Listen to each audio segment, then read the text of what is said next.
Faz dias que eu venho estudando sobre templos, né?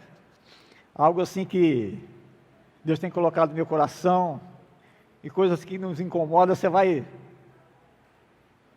atrás, né? Para saber, para trazer revelação do Senhor.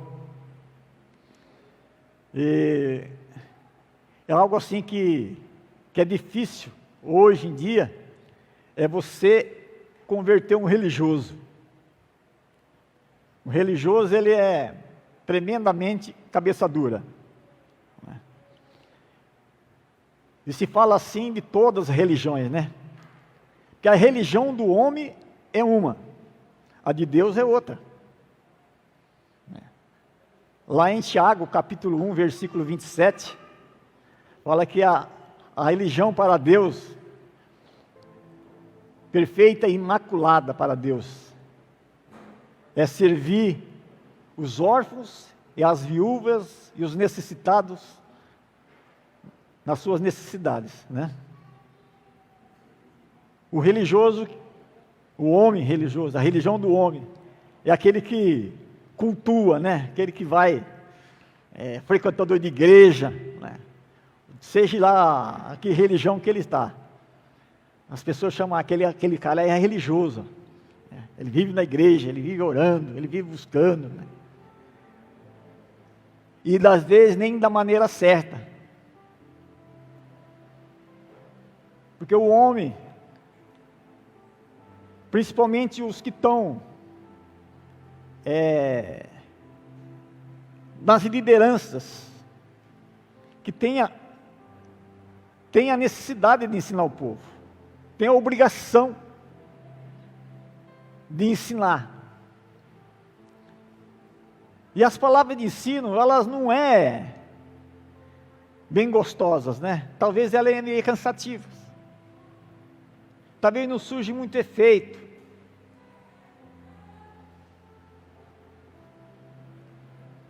Mas vocês vão entender que o Senhor quer nos tratar conosco nessa noite. Quando Deus tira lá o povo do Egito, lá no deserto, Deus manda Moisés fazer um tabernáculo, dá todas as medidas, ele faz, e ele manda Deus manda ele fazer também uma arca, chamava a Arca da Aliança, e dentro dessa arca ia a tábua da lei, um pote com maná e a vara de Arão. Vira os 3 objetos que está lá em capítulo 9 de Hebreus. Se você ler lá, você vai ver, né? Essas 3 coisas dentro da arca. E Deus manda colocar essa arca num lugar separado. Faz o tempo, 3 repartição. E essa arca fica num lugar chamado Santo dos Santos. Lugar santíssimo, Senhor. Aonde o homem não podia entrar. Porque Deus dizia sobre vou falar em português que fica mais fácil, né? É uma tampa coberta de ouro, onde essa tampa da arca tinha 2 querubins, um cada lado da arca. E a glória de Deus descia sobre esse lugar.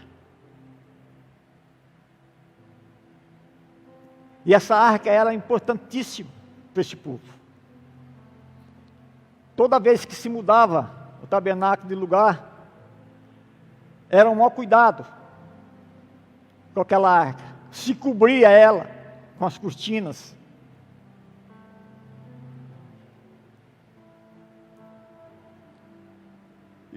E foi se passando os tempos.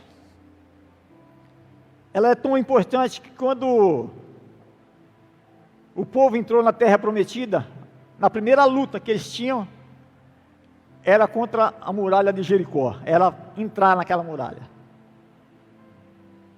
E um dos objetos que foi levado com eles, para dar 7 voltas naquela muralha, foi a arca.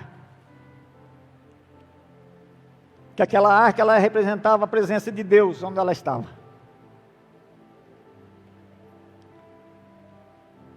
Mais para frente, pouco,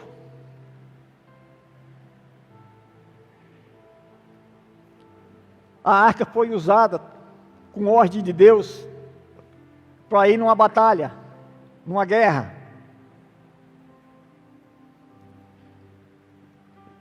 E essa guerra foi conquistada, essa guerra foi ganha.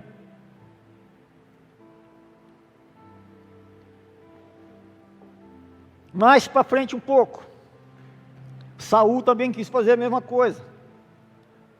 Sem ordem de Deus, levou a arca para a guerra, para lutar contra os filisteus. Os filisteus tomaram essa arca. E Saul perdeu a guerra.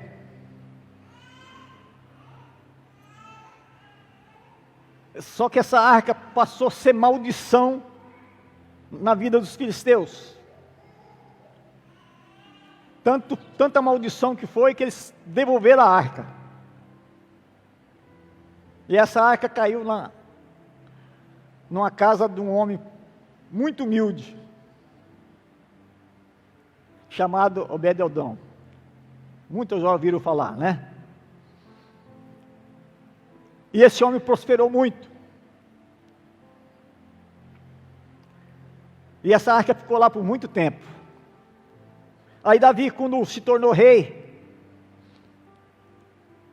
ele quis recuperar essa arca. Aí fez todo um aparato para buscar essa arca, e foi uma alegria. Fala que quando ele entrou na cidade com essa arca, ele dançou de alegria. E realmente aquela arca tinha uma importância muito grande para o povo de Deus. E Davi, Deus colocou no coração dele, ele, movido pelo Espírito, que ele tinha segundo o coração de Deus, ele queria fazer um templo para se colocar aquela arca. Aí, Deus falou que ele não ia construir. Ia ser encarregado para construir o filho dele, Salomão. Mas Davi, ele preparou grandes aparatos para se construir. Grande riqueza ele juntou. E aí Salomão começou a construir, demorou 13 anos para ficar pronto esse templo, e ficou pronto. Do jeito que imaginaram, né? Eu acho que exageraram na coisa, né? Que tudo era coberto de ouro, tudo era coberto de ouro. Mas a arca ganhou o lugar dela certo, o Santo dos Santos, onde o homem não tinha acesso. Só o sumo sacerdote, uma vez por ano, entrava lá.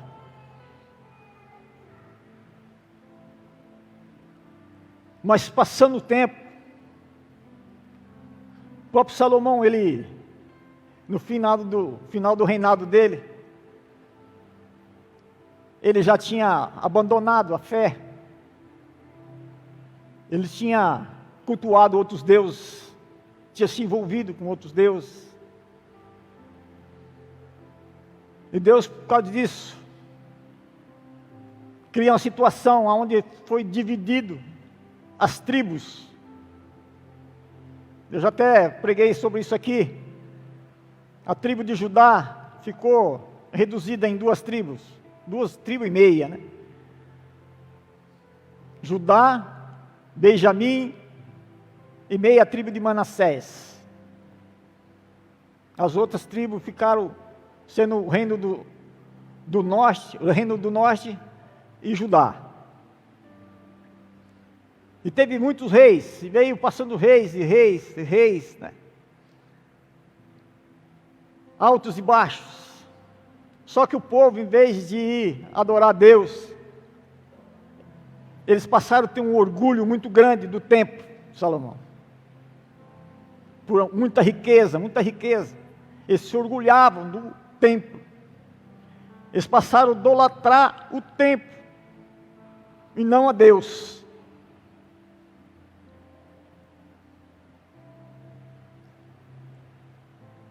Até que no ano 586 a.C., Nabucodonosor invadiu o reino de Judá e levou o povo cativo. E destruiu o templo. Levou todos os utensílios, tudo que pertencia ao templo de ouro, coisa de ouro, tudo, levou tudo embora. Destruiu, queimou. Destruiu a cidade.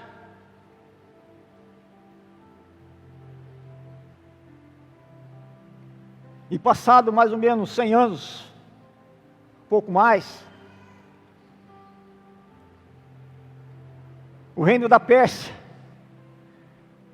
conquistou todo o reino e tomou o reino da Babilônia. Aí o rei Ciro permitiu que eles voltassem, parte do povo voltasse para Jerusalém, para reconstruir o templo. E reconstruíram, fizeram um templo menor, mais acanhado.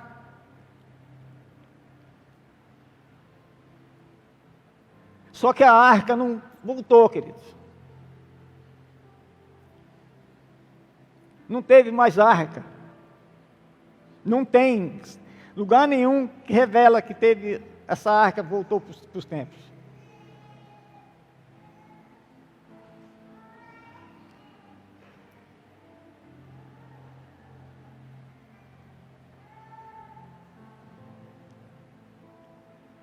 E depois de muito tempo,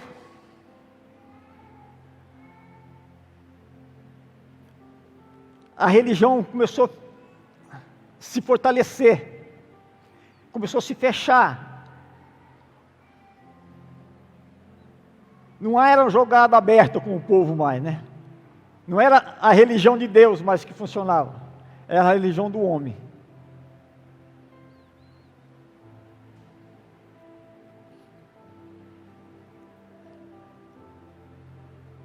O último profeta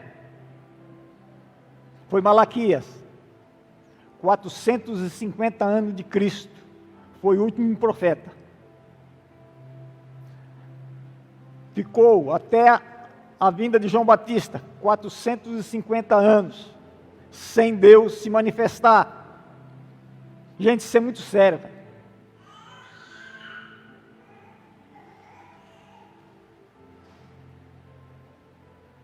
É muito sério, né? Pensou? 450 anos passou aquele povo sem Deus falar. Não se levantou um profeta.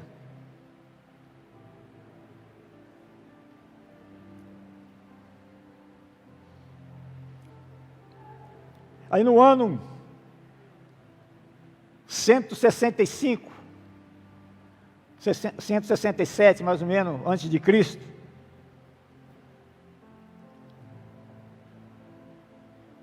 os sírios invadiram Jerusalém,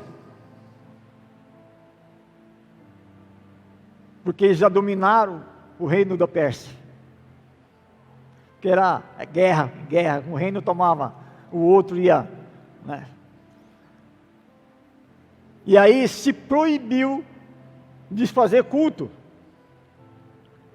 com muitos anos sem se fazer culto. Muito pelo contrário, exigiram que se pegasse no templo, se fizesse sacrifício a deuses estranhos.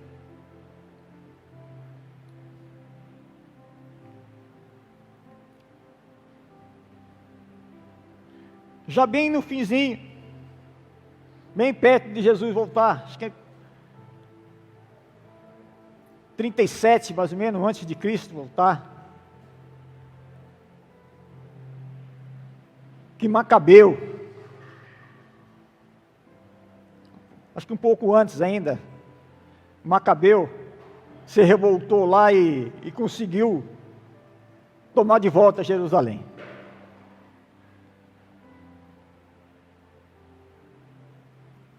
E revogaram o culto do jeito deles lá. O templo todo danificado, tudo. Aí Herodes o Grande, isso aí já era realmente dos anos 37. Ele politicamente, para agradar os judeus, para ficar bem dos dois lados, o que ele faz? Ele reconstrói o templo. Só que construiu maior ainda, em extensão, em espaço. Então o templo foi sempre muito mexido. Mas sempre conservaram lá o lugar santo do santo, com aquele véu, onde as pessoas não podiam ver lá.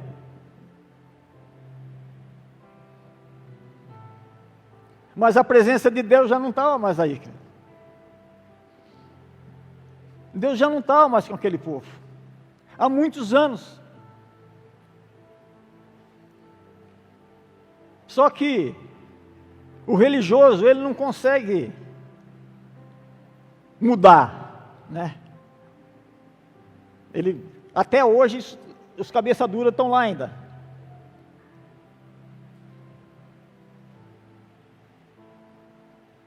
Só que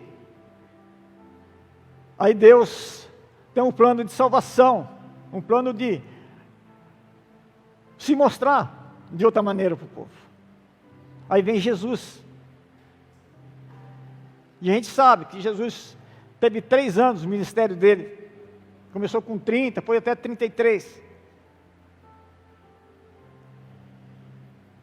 E nesse período ele ensinou muitos discípulos.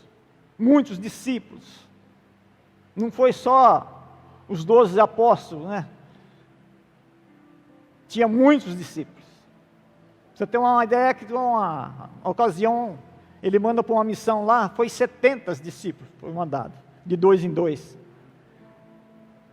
Por isso que essa religião, os mormons aí, eles usam de 2 em 2, né? Anda de 2 em 2, né? Para imitar essa missão que Jesus mandou os 70, e é de 2 em 2. Então você vê que Jesus ele ensinou muitos, não foi só os 12, mas para a coisa ficar a favor a nós, ele precisava passar por morte de cruz. Aí eu queria te convidar, você abrir a tua Bíblia aí em Mateus capítulo. Eu só fiz um resumo, querido. Se a gente for estudar o tempo, estudar toda essa passagem que eu fiquei aqui, quantos minutos? Achei 20 minutos, 15 minutos. Nós vamos ficar aqui 3 meses, 4 meses, a gente vai conseguir explanar tudo, que é muito complexo. Mas resumidamente é isso.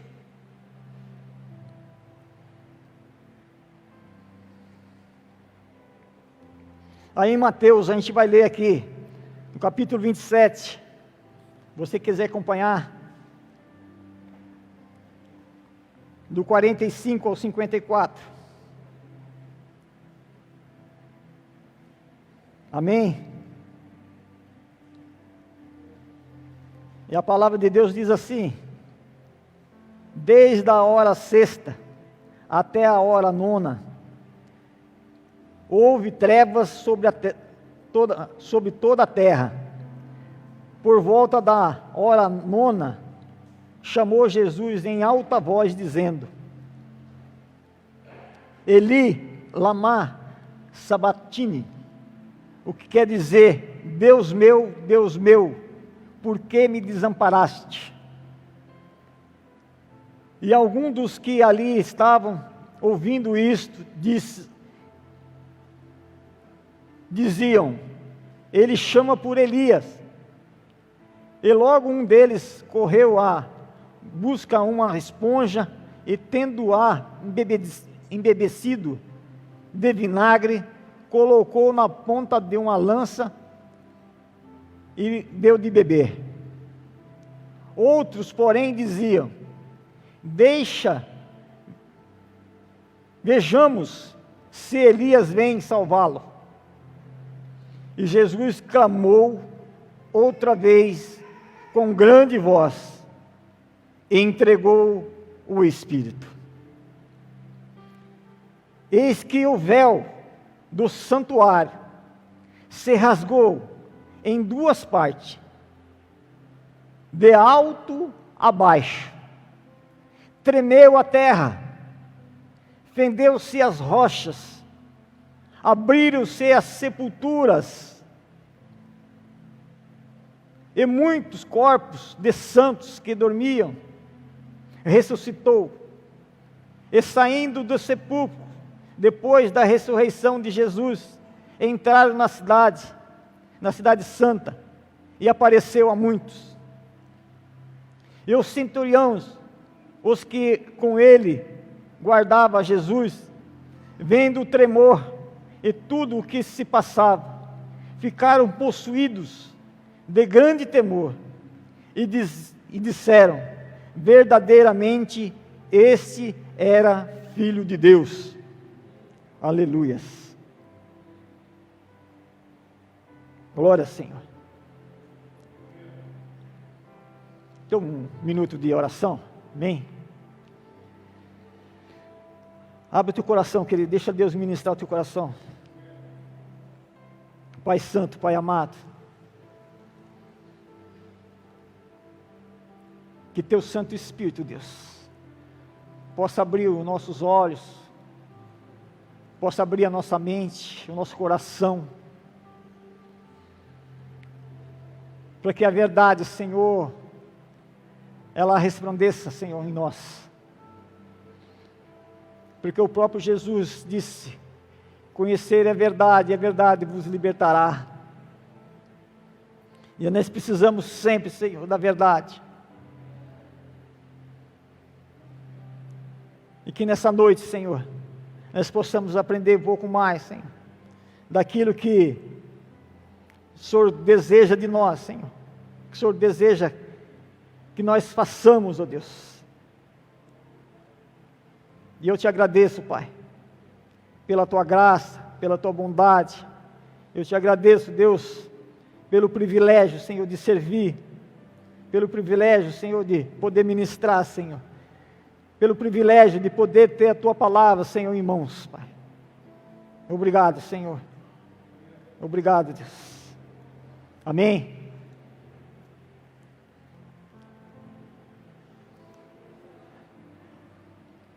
A palavra deixa bem claro aí. Teve muitos acontecimentos, e um dos principais dele foi que o véu se rasgou, de cima a baixo.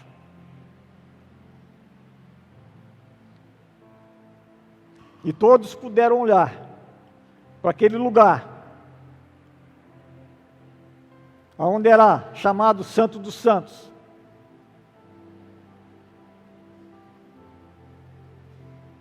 Aonde o homem religioso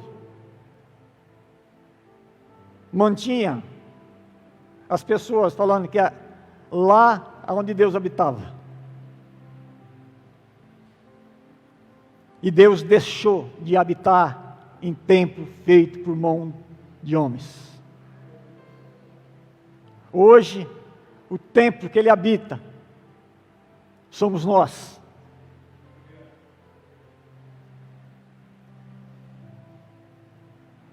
Esse rasgar do véu, ele tem um significado para nossas vidas. É o livre acesso.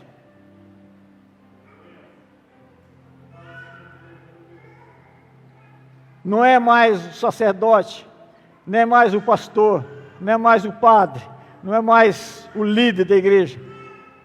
somos todos nós. Temos livre acesso a Deus.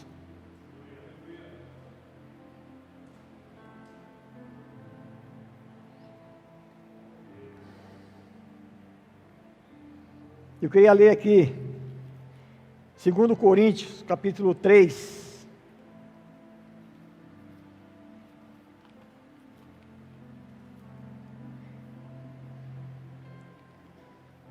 Segundo Coríntios, capítulo 3, 14 e 15.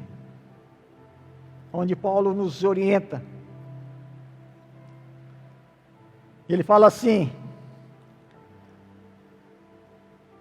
mas o sentido deles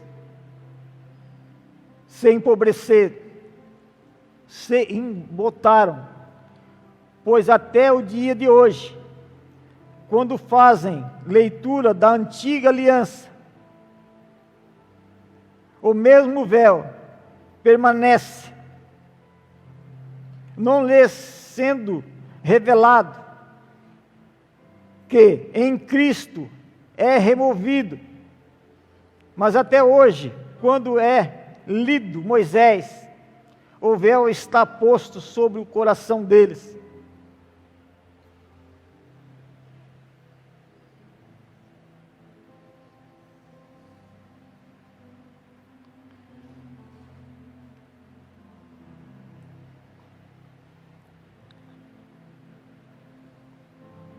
Eles não conseguem enxergar. Ainda até o dia de hoje,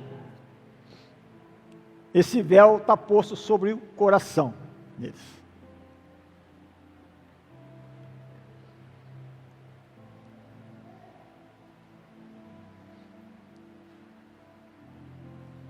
E eu ouso dizer que Deus, quando fez a arca,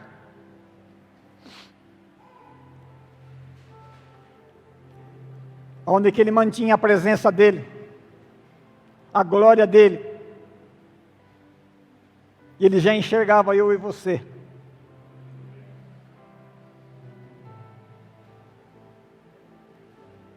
Porque essa arca, ela foi construída de uma madeira chamada acácia.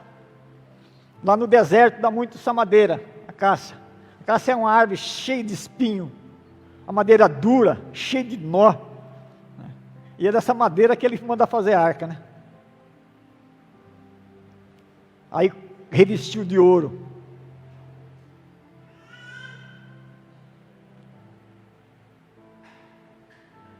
E quantos que eu conheci, que pessoas falavam, esse não tem jeito, hein? Pau que nasce torto, morre torto. Mas na mão de Deus ele vira arca, minha filha, e coberto de ouro. E aonde Deus habita, aonde Deus põe a presença dele.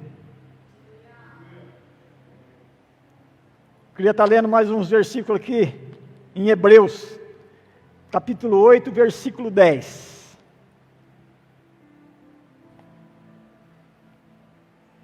Olha que maravilhoso que é.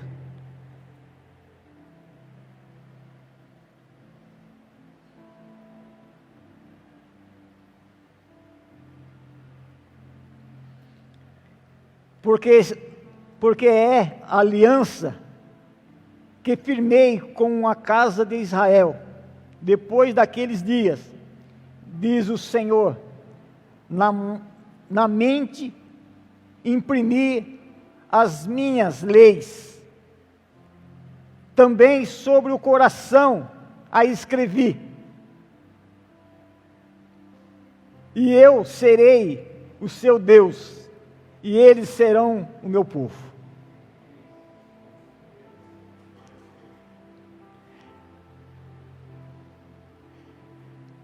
A lei do Senhor, aqui estava dentro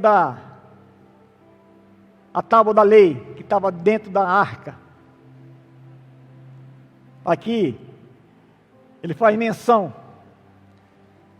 que ele vai deixar gravado em nossas mentes, e escrever em nosso coração,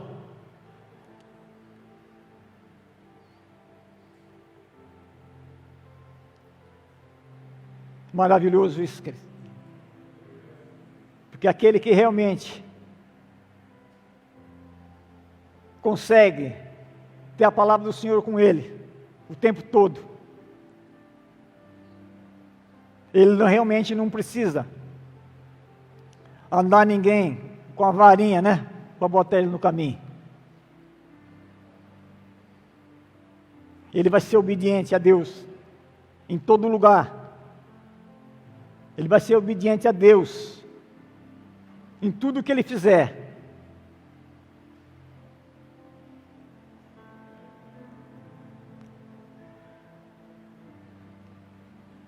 Você consegue compreender que você é um homem livre, uma mulher livre,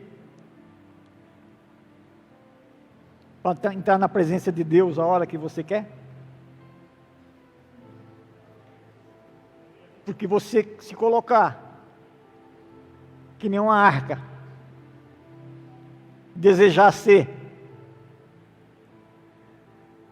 sobre a tua vida vai estar a glória de Deus.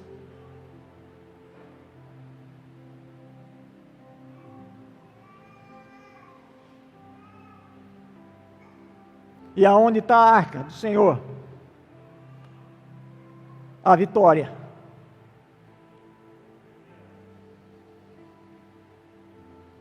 E se alguém quiser usar essa arca, tomar essa arca, vai ser maldição na vida dele.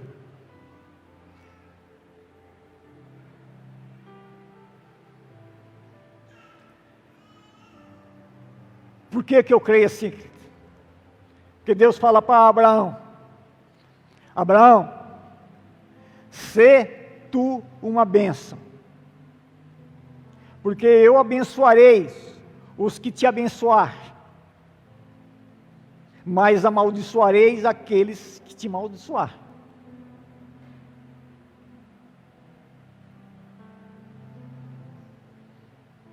Está lá em Gênesis 12,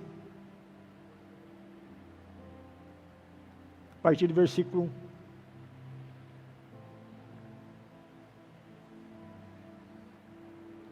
Então, sê tu uma bênção, sê tu uma arca do Senhor, a arca da aliança. Seja você a aliança com o Senhor. O Senhor está fazendo uma aliança conosco, fez uma aliança conosco. A partir do momento que partiu aquele véu, Ele fez uma nova aliança conosco.